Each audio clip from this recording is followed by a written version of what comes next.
Hi everyone, welcome to my channel. ముందుగా ఒక black colour పేపర్ని తీసుకొని ఇలా సన్నగా కట్ చేసుకొని ఇలా స్టిక్స్లా తయారు చేసుకోవాలి. ఇదే విధంగా నేను మరొక 7 అంటే మొత్తం కలిపి నేను 8 తయారు చేసుకున్నాను. ఇలా చేసుకున్న తర్వాత ఒక పలుచగా ఉండే కార్డ్బోర్డ్ని తీసుకోండి. ఇప్పుడు మనం బట్టలు కానీ ఇలా శారీస్ అవి కొన్నప్పుడు మనకి బాక్స్లు వస్తాయి కదా, అటువంటి బాక్సులు అనమాట. ఇలా స్క్వేర్ షేప్లో కట్ చేసుకొని ఆ కార్డ్బోర్డ్కి ఇలా వైట్ కలర్ పేపర్ని అతికించుకోవాలి. దాన్ని కూడా సేమ్ అదే మెజర్మెంట్లో కట్ చేసుకొని దానిపైన ఫెవికాల్ అప్లై చేసుకొని అతికించేసుకోవాలి.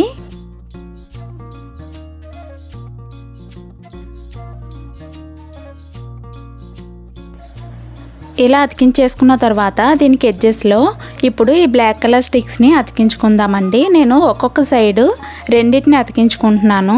అదేవిధంగా మీరు 4 సైడ్స్ని అతికించేసుకోవాలి. అయితే ఈక్వల్ సైజులో ఉండేటట్టుగా స్టిక్స్ని చూసుకోవాలి. అటు ఇటుగా ఉన్నట్లయితే సిజర్తో కట్ చేసుకోండి. ఇప్పుడు నేను 4 సైడ్స్ ఇవి అతికించేసుకుంటున్నాను.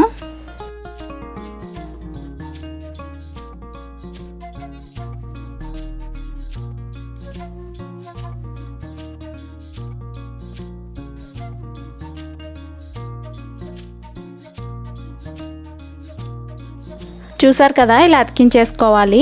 ఇప్పుడు మరొక కార్డ్బోర్డ్ని తీసుకోండి. ఇది కూడా సేమ్ అటువంటిదే తీసుకుంటున్నాను, ముందుగా తీసుకున్నట్లుగానే. ఇప్పుడు ఏదైనా ఒక ప్లేట్ నుంచి ఇలా సర్కిల్ షేప్లో గీసుకొని కట్ చేసుకోండి. ఇప్పుడు దీనికి పెయింట్ చేసుకుందాము. నేను ఇక్కడ ఎల్లో కలర్ని పెయింట్ చేసుకుంటున్నాను.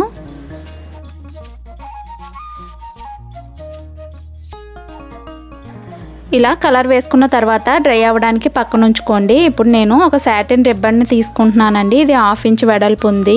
దీన్ని ఇలా కుర్చీలు పెట్టుకొని కుట్టేసుకోవాలన్నమాట. ఒక సైడ్ స్టిచ్ చేసుకోండి. ఇదే విధంగా నేను వీడియోలో చూపిస్తున్నట్టుగా స్టిచ్ చేసుకుంటే సరిపోతుంది. ఇలా ఎడ్జెస్లో ఇప్పుడు ఈ సాటిన్ రిబ్బన్ని బ్యాక్ సైడ్ అతికించుకోవాలి.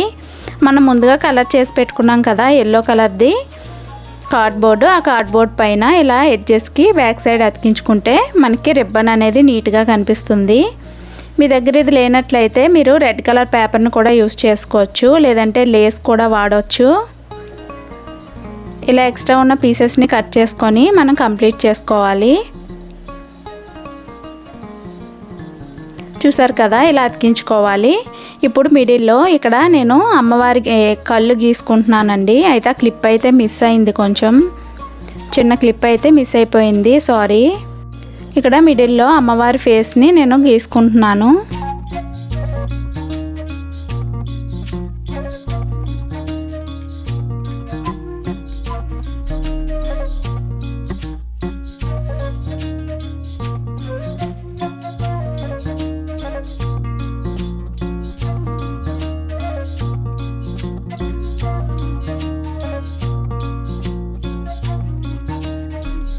ఇలా తయారు చేసుకున్న తర్వాత మనం మిడిల్లో ఫెవికాల్ అప్లై చేసుకొని ఇది అతికించేసుకోవాలి.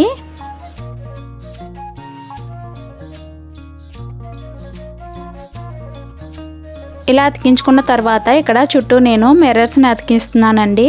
మిర్రర్స్ కాకుండా మీరు కావాలనుకుంటే 1/2 బీడ్స్ కూడా అతికించుకోవచ్చు. చూసారు కదా, ఇలా దూరంగా మిర్రర్స్ని అయితే అతికించుకుంటున్నాను.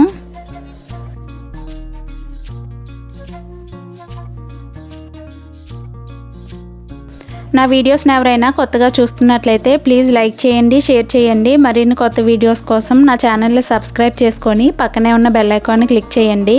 అయితే ఫైనల్ లుక్ ఎలా ఉందో చూసేయండి.